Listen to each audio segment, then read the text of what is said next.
Prynawn da, a chroeso I Carlan Cymru ar gyfer ail sesiwn Cymraeg Iaith Prynhawn yma. Bydd y sesiwn Prynhawn yma'n cael ei redeg gan Awen Jones o ysgol Dyffryn Aman yn Sir Gar. A bydd y sesiwn yn para tua 3/4 awr, lle bydd Mr Jones yn mynd trwy'r cynnwys perthnasol. Os bydd chi unrhyw cwestiynau yn ystod y sesiwn, defnyddiwch yr adran holi ac ateb, a newn ni ymdrechu I ateb unrhyw gwestiwn sydd yn dod trwyddo mor gynt a phosib.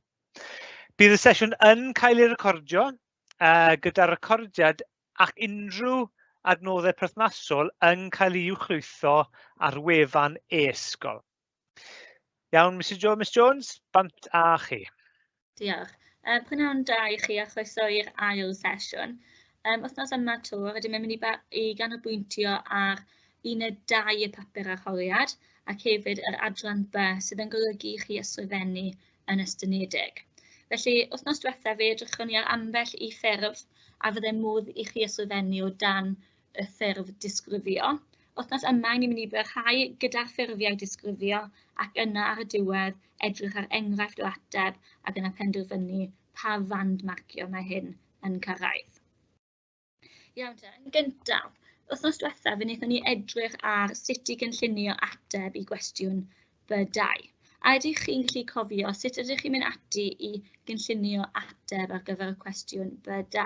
Mae yna sawl wahanol fathau o gynlluniau chi'n gallu gwneud ac ar ddechrau cwestiwn B2 mae yna golofn ar y papur sydd yn gofyn I chi I nodi eich sylwadau. Mae'n bwysig eich bod chi'n cymryd tua 10 munud I gynllunio eich ateb ac yna mwyn dangos eich bod chi gyda cynllun clir ar gyfer y dasg. Yn y sesiwn wythnos diwethaf, fe wnaethon ni ganolbwyntio ar y ffurf BICS I gynllunio. Mae nifer o ysgolion yn y sir yn defnyddio BICS mwyn cynllunio eu atebion, ac felly gewn ni weld ydych chi'n gallu cofio beth mae BICS yn cynrychioli. B I dot C S. Dyma un ffordd mae yn bosib I chi I gynllunio ateb cwestiynau ystynedig. Yn amlwg, mae B yn golygu bwriad, I dot, iaith, C, cynulleidfa, ac yna strwythyr, S ar gyfer strwythyr. Mae'n bosib I chi wedyn I ystyried ysgrifennu rhain ar y papur ac yna creu rhyw fath o gynllun beth allwch chi gynnwys yn seiliedig ar y cwestiwn.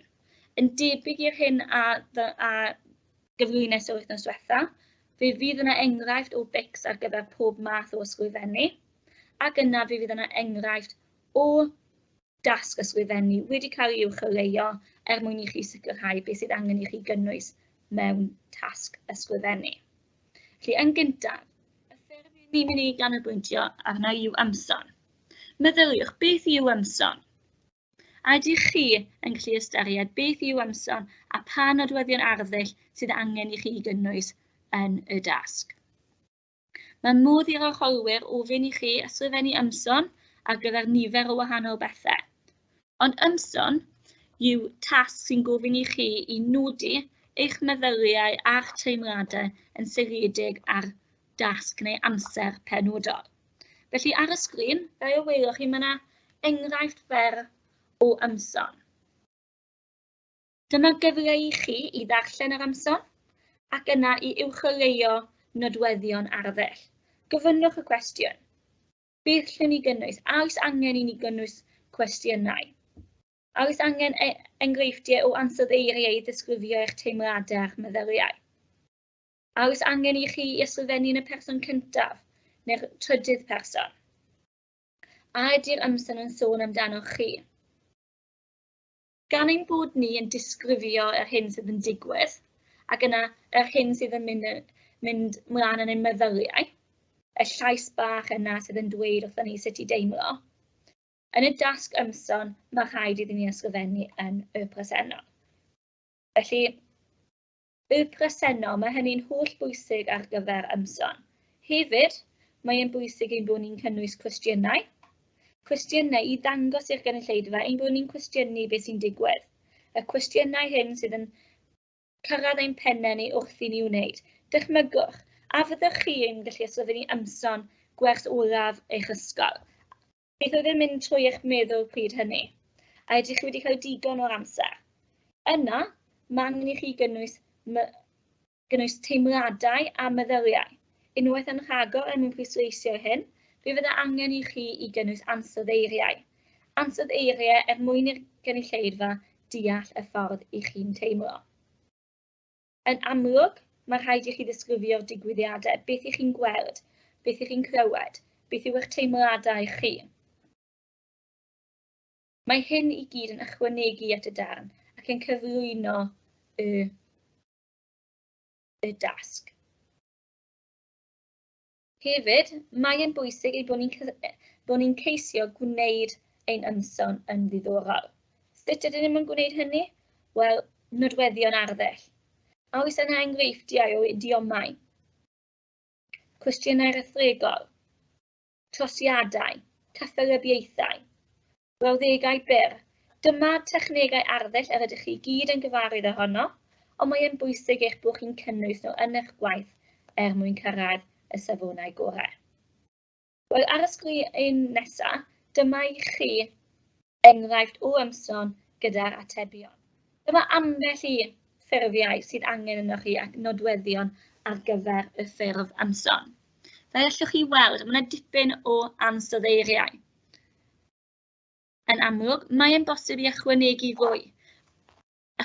mwy o ansawdd eiriau gwahanol. Cwestiynau rhethregol. Cwestiynau i ddangos eich teimladau. Cwestiynau i ddangos eich rwystredigaeth efallai. Person cyntaf. Mae fy nraid i. Ces i. O'n i.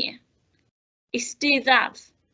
Dyma enghreifftiau o'r person cyntaf a pethau sydd yn digwydd nawr. Mae'n enghreifftiau o idiomau yn y enghraifft yma, wrth ei bodd dim gobaith, ac yna mae yna enghreifftiau o brawddegau byr. Dyma i chi y nodweddion arddull sydd angen arnoch chi mewn ymson. Dyma beth fyddech chi'n gwneud cyn i chi ysgrifennu mewn arholiad. Ond gan ein bod ni yn ceisio atgoffa ein gilydd o beth sydd angen cynnwys mewn ymson, dyma i ni enghraifft ar ôl edrych ar enghraifft. Felly, fix, bwriad.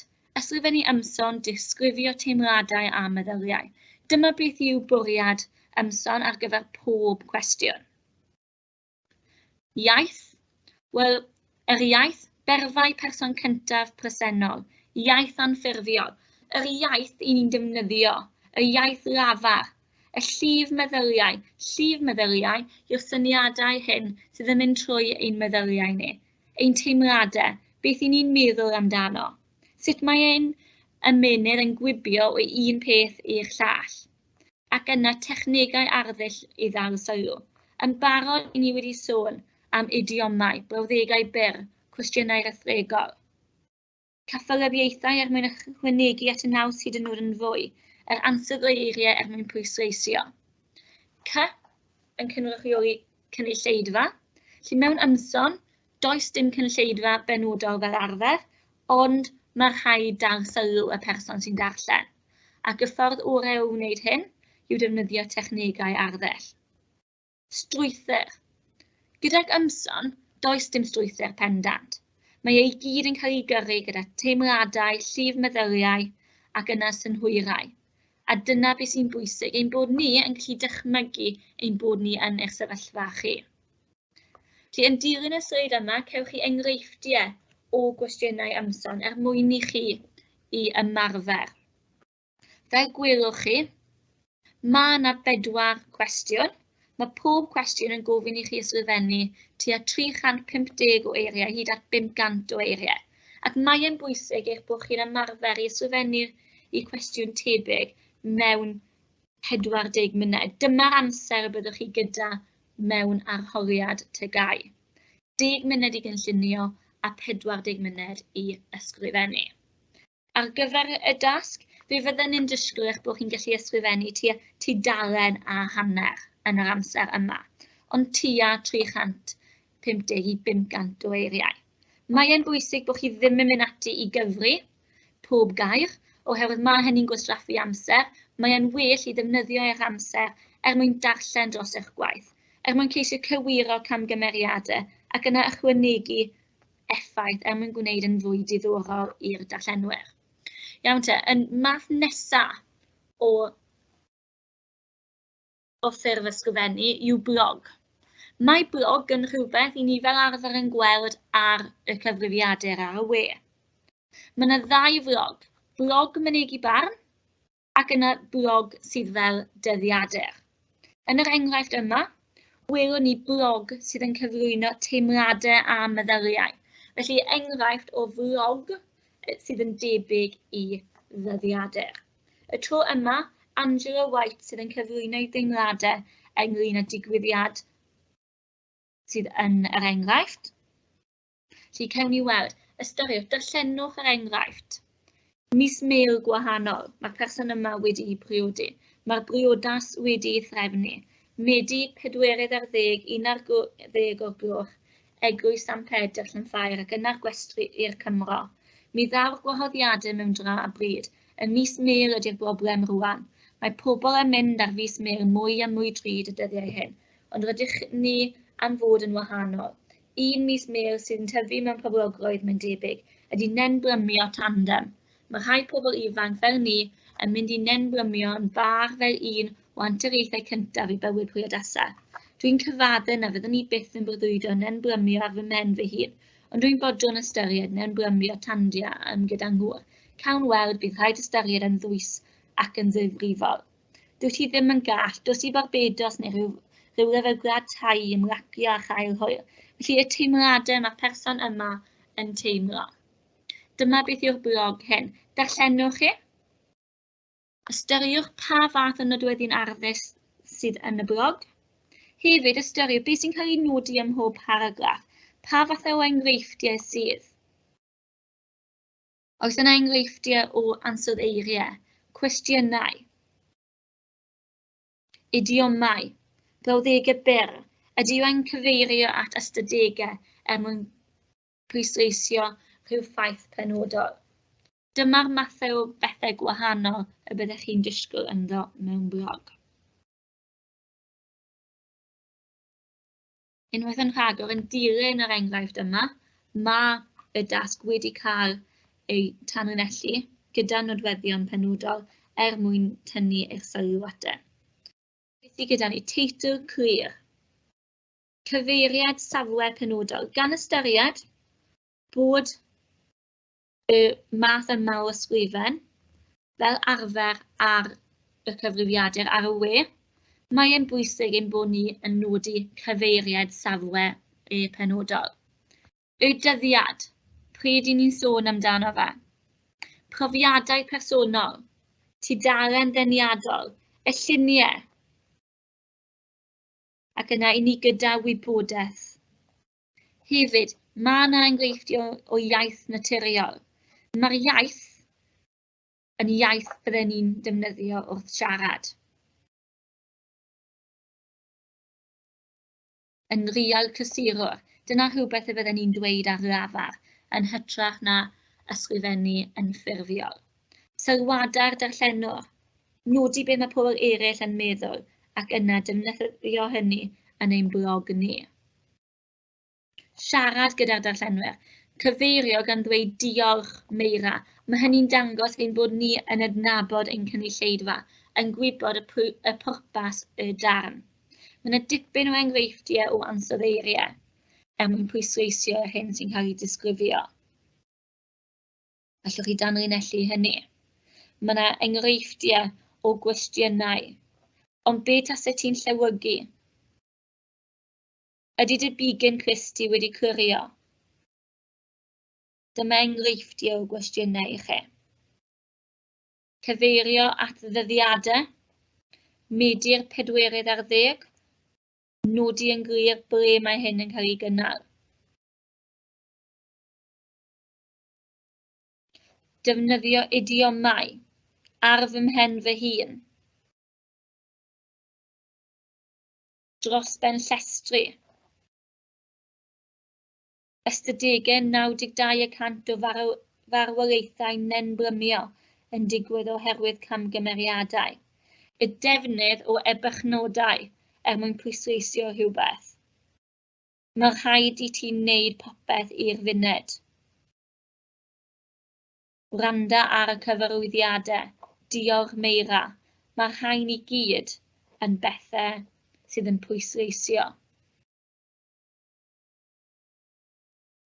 Defnyddio ansoddeiriau fel poeni, perffaith, haws, bach, mwyn pwysleisio teimladau a meddyliau'r person sy'n ysgrifennu'r blog. Ac felly dyma enghraifft o flog I chi. Yn dilyn, fe welwch chi Bix blog. Felly ysgrifennu blog, beth yw bwriad? Ysgrifennu bwriad, fe allai fe naill ai fod yn siarad am brofiadau personol neu yn mynegu barn ar brofiadau. Felly bwriad, ysgrifennu blog. Iaith, wel iaith naturiol, iaith I ni'n siarad. Siarad gyda'r darllenwyr. Ceisio gwneud siwr ein bod ni yn cyfeirio at y darllenwyr. Ni, defnyddio y gair ni mwyn dangos ein bod ni'n rhan o'r drafodaeth. Siarad am brofiadau personol. Mynegu barn ar brofiadau personol. Felly mae blog yn gallu fod yn debyg I ddyddiadur. Ac yna, fe fyddech chi yn nodi y digwyddiad ac yna sut ydych chi'n teimlo am hynny. Unwaith yn rhagor, nid oes cynulleidfa benodol mewn blog, ond yn hytrach mae'n dal y sylw. Ac yna ffordd I chi yn datblygu hynny yw defnyddio y technegau arddull gwahanol. Strwythur.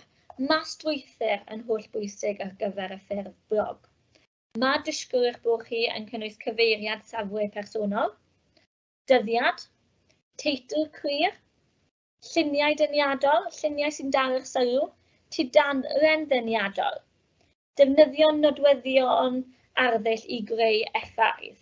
Felly, sicrhau eich bod chi yn defnyddio y brawddegau byr a'r adrodd geiriau. Defnyddio idiomau mwyn dal sylw'r person sydd yn darllen. Lluniau dyniadol. Iawn, mae hyn yn bwysig wrth I ni ysgrifennu blog, ond mewn arholiad Cymraeg, mae'r ysgrifen yn bwysicach na'r lluniau. Fe fydde'n cael ei dderbyn eich bod chi yn tynnu llun o focs ac yn ysgrifennu yn dweud pa lun. Dydy'r arholwyr ddim yn disgwyl eich bod chi yn treulio 10 munud yn tynnu llun berffaith. Mae lot gwell gyda nhw bod chi'n ysgrifennu ac yn cael y marciau am eich ysgrifennu creadigol. Felly, unwaith yn rhagor, 350 o eiriau, rhwng 350 o eiriau a 500 o eiriau yw'r dasg ysgrifennu. Ac yna fe fydd y dasg yn cael ei osod ar y papur. Felly, beth gewn ni nesaf yw enghreifftiau o gwestiynau. Fe allwch chi fynd ati mwyn paratoi ac yna mwyn ymarfer y math yma o ffurf. Enghreifftiau o gwestiynau blog. Dychmygwch eich bod yn cael mynd ar daith i'r gofod am bythefnos. Ysgrifennwch vlog yn cyfnodi'r daith i'w rhannu gyda'ch ffrindiau. Felly, ystyriwch pa fathau o dechnegau fydde disgwyl I chi I gynnwys. Dyddiadau, eich teimladau chi, beth chi'n poeni amdano, beth sy'n dda am eich taith. Sut mae'r gofod yn edrych am bythefnos, beth ydych chi'n colli. A fydde'n modd I chi ychwanegu brawddegau byr mwyn creu naws. Yr ail enghraifft. Dychmygwch eich bod yn cael y cyfle I ymweld â Paris. Ysgrifennwch vlog neu ddyddiadur un diwrnod yn sôn am eich ymweliad. Felly yn amlwg, blog a dyddiadur yr un fath o beth, mae blog wedi cael ei ysgrifennu mwyn cael ei osod ar safle. Y trydydd enghraifft. Dychmygwch eich bod wedi bod ar daith anturus, ysgrifennwch vlog yn disgrifio'r hanes. Felly, unrhyw daith anturus, daith sydd yn gyffrous I chi. Fe allai fe fod I bentre, allai fe fod I dre, allai fe fod ar gyfer diwrnod arbennig sydd rhywbeth wedi digwydd. ond i rhywle, taith, trip. Ac yna pedwerydd enghraifft, ysgrifennwch vlog person enwog yn disgrifio i ddiwrnod. Felly fel rydych chi'n gallu gweld, maen nhw'n gwestiynau sy'n gofyn i chi i ddisgrifio rhywbeth.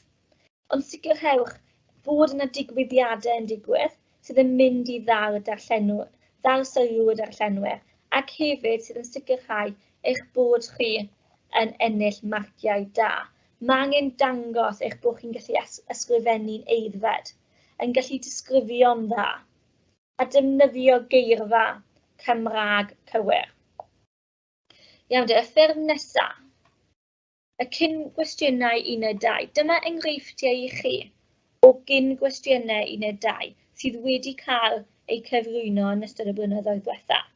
Yn Nhachwedd 2017, roedd yna gwestiwn sydd wedi canolbwyntio ar y ffurf disgrifio. Rydych wedi bod ar gwrs gweithgareddau awyr agored. Ysgrifennwch ddyddiadur neu blog 3 diwrnod yn sôn am eich profiadau. Felly dyma gyfle i chi i fynd ati i edrych ar cwestiwn Tachwedd 2017. Tro yma, mae rhaid i chi sôn am gwrs gweithgareddau awyr agored. Ac yna mae angen i chi ysgrifennu ddyddiadur neu blog. Mae rhaid iddo fod yn 3 diwrnod. Ac yna fe fydden ni'n disgwyl rhyw fath o ddigwyddiadau yn digwydd. Ac yna bod ni yn cyflwyno technegau arddull mwyn gwneud y gwaith yn ddiddorol. Mai 2018. Unwaith yn rhagor, mae yna ffurf dyddiadur, ond y tro yma mae'n dweud wrthon ni yn y cwestiwn, yna yn darllen 4 mae'r awdur wedi ymweld â chanolfan ailgylchu dillad. Maen nhw wedyn yn moyn i chi ddefnyddio yr hyn i chi wedi dysgu yn darllen 4, ac yna ysgrifennu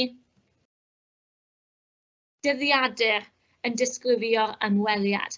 Mae hawl gyda chi newid yr ymweliad. Y tro yma, does dim rhaid i chi fynd i chanolfan ailgylchu, ond mae'n awgrymu i chi parc antur, amgueddfa, parc gwledig, taith ysgol, rhywle sydd o ddiddordeb i chi.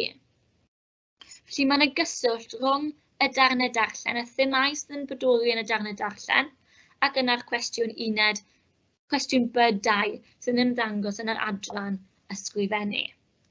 Felly mae'n rhoi syniadau i chi. Peidiwch a defnyddio y wybodaeth sy'n cael ei gynnwys yn y darn darllen, oherwydd fel arfer rydym yn ysgrifennu fe'n rhy debyg i'r darn, ac yna mae'n golygu bod ni ddim yn dangos ein gallu yn y Gymraeg. Felly, y cyngor gorau sydd gen i, meddyliwch am rhywle arbennig y hoffech chi fynd ar ymweliad ac ysgrifennwch dyddiadur ar sail hynny. Ym Mai 2019, un dasg y gafodd ei nodi yn y papur oedd ysgrifennwch bortread o'ch arwres. Ar gyfer y papur yma, roedd yna enghraifft o ddisgrifiad o berson ar tywysoges Gwenllian, ac yna oedd rhaid i chi i feddwl am arwr neu arwres i chi. Roedd modd i chi wneud yn arwr neu arwres oedd yn agos atoch chi, sef aelod o deulu neu ffrind, neu rhywun o'ch chi'n adnabod, neu oedd yna cyfle i chi i seilio eich gwaith ar rhywun enwog. Roedd y ddau yn cael ei dderbyn, ac felly roedd angen i chi ddisgrifio. Cofiwch unwaith yn rhagor, roedd disgwyl eich bod chi'n cynnwys tipyn o fanylion, ac yna disgrifio'r person yma. Mwyn cyrraedd y bandiau uwch yn y cynllun marcio, oedd angen dangos eich bod chi'n eiddfed ac yn gallu disgrifio yn fanwl.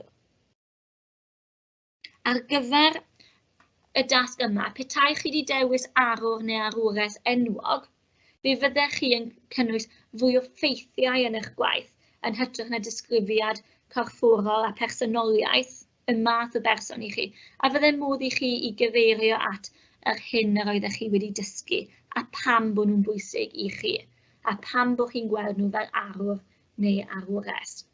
Iawn te, beth sydd gyda ni yw enghreifftiau o gwestiwn. Mae enghraifft o'r enghraifft o ateb i'r cwestiwn, ysgrifennwch bortread o'r arwr neu arwres.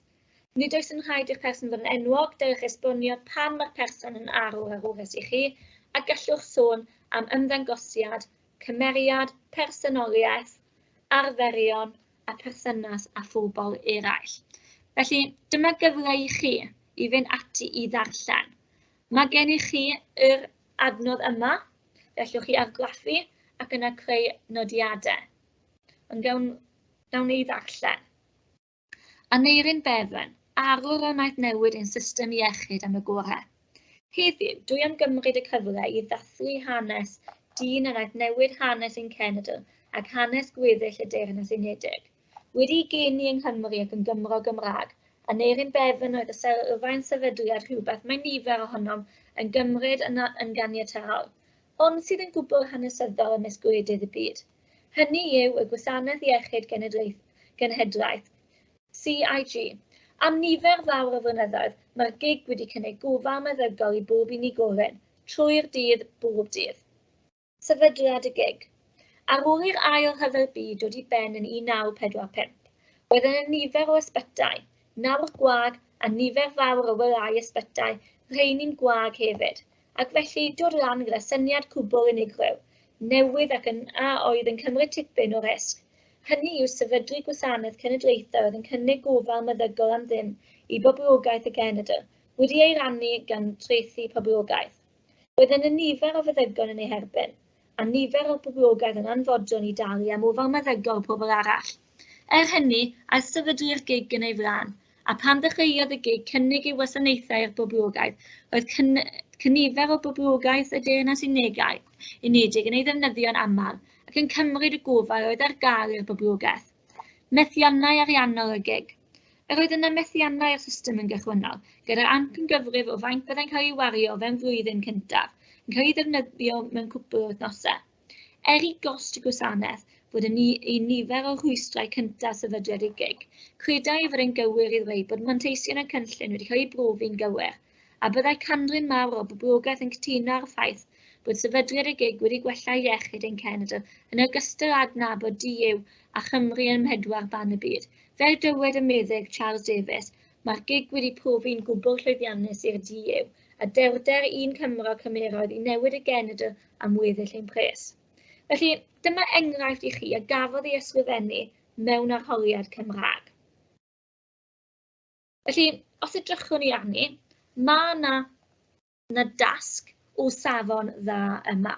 Fe allwn ni weld bod yna teitl gyda ni, bod yna gwestiwn. Mae yna paragraffau wedi cael ei nodi.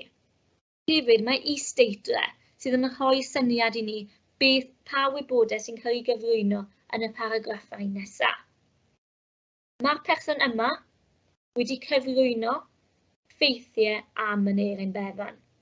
I ni hefyd wedi darganfod beth yw llwyddiannau y Gwasanaeth Iechyd Genedlaethol, ond hefyd beth yw methiannau ariannol.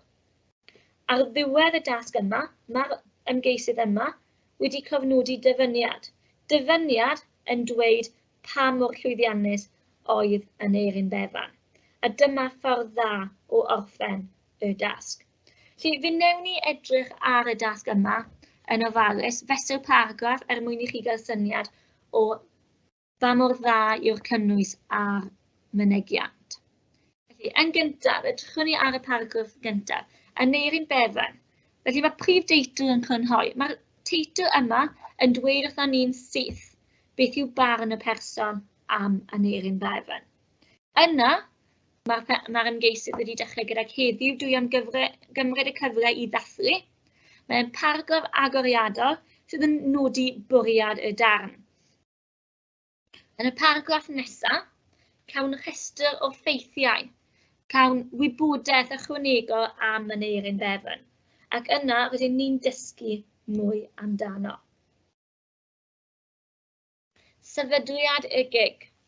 Dyma cyfle, unwaith yn rhagor yr is-deitl i rhoi fwy o wybodaeth i ni. Yn y paragraff yma, rydym yn cael gwybodaeth am beth nath Aneurin Bevan, sut ath ati mwyn sefydlu'r Gwasanaeth Genedlaethol. Mae yna mwy o ffeithiau sydd yn cyfeirio at y nifer o feddygon. Beth oedd barn pobl eraill am y syniad yma?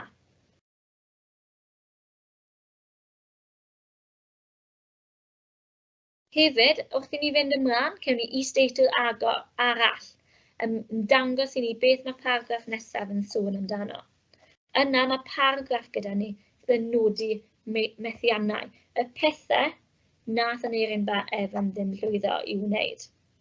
Ac yna y paragraff olaf dyfyniad i gloi a chynhoi. Felly dyma darn sy'n dangos strwythur penodol. Mae yna gyfle i chi i fynd ati i ystyried y cynllun marcio i weld pa farc y byddech chi'n rhoi ar gyfer cynnwys. Dyw na fi ddatgeru y marc i chi yn nes ymlaen, ond yn gyntaf gewn ni edrych ar yr un darn mwyn ystyried yr iaith. Pa mor gywir yw'r Gymraeg? A oes yna defnydd o ansoddeiriau o frawddegau sy'n dangos gallu'r ymgeisydd yma i lwyddo. Craffu ar farc mynegiant. Mae'r darn yma yn llifo. Mae modd dweud bod y person yma'n gallu ysgrifennu yn y Gymraeg yn gywir, ond mae yna enghreifftiau o wallau, a gwallau gwahanol. Yn gyntaf, y treiglo ar ei gwrywaidd. Ar gyfer bachgen, mae angen treiglo yn feddal, felly ei eni yng Nghymru. Rhedeg ar ddodiad. Rhywbeth mae nifer ohonom yn cymryd yn gyniatahol wedi rhedeg yn anghywir. Yna, os ewn ni mlaen, mae tipyn o frawddegau yn dechrau gydag a neu ac. Ac felly, fe ddylse fod brawddeg yn dechrau gyda a berf. Felly, y genedl, treiglo enw benywaidd ar ôl y fanod, ar ôl trefnu'r boblogaeth, unwaith yn rhagor, yr un fath o gamgymeriad mwy nag unwaith yn yr un paragraff.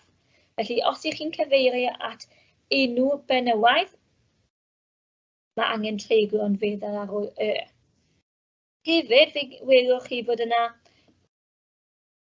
defnydd anghywir o a pan ni'n defnyddio'r cysylltau'r pan, a phan yn hytrach na a pan, ac defnydd anghywir o ac, a yn lle ac.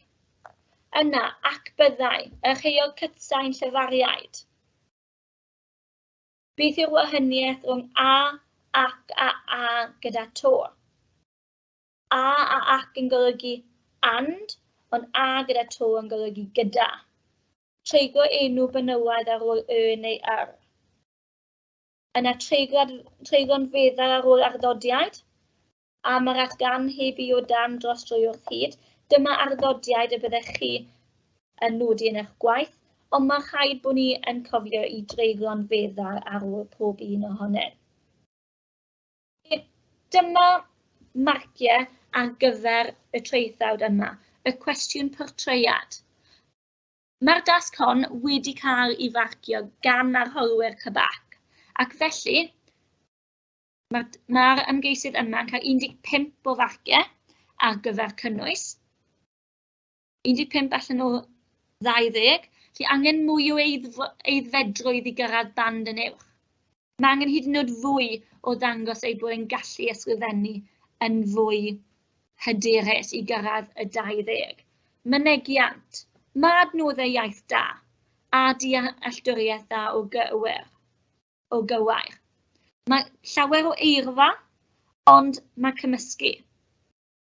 Mae'r iaith yn llifo'n rhwydd, ond gormod o wallau amrywiol i allu codi'n uwch.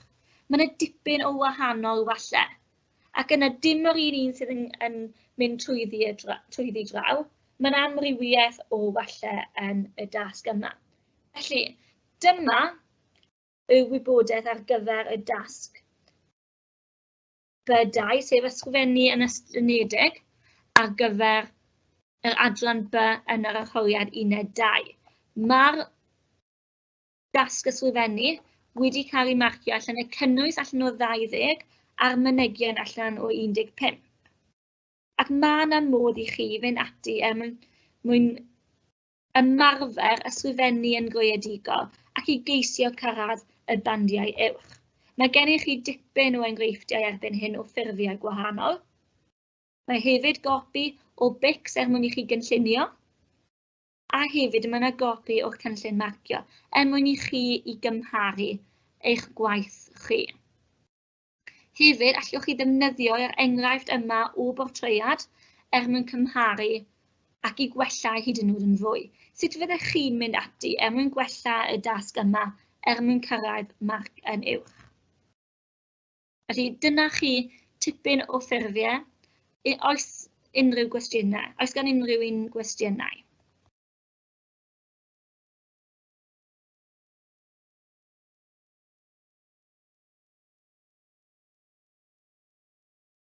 Felly, y sesiwn nesaf yw ar y 9:20 o Dachwedd, unwaith yn rhagor am 3:45. Y tro yma, fyddwn ni yn canolbwyntio ar adran B 1 a 2 eto, ond y tro yma ysgrifennu o ffurf gwahanol.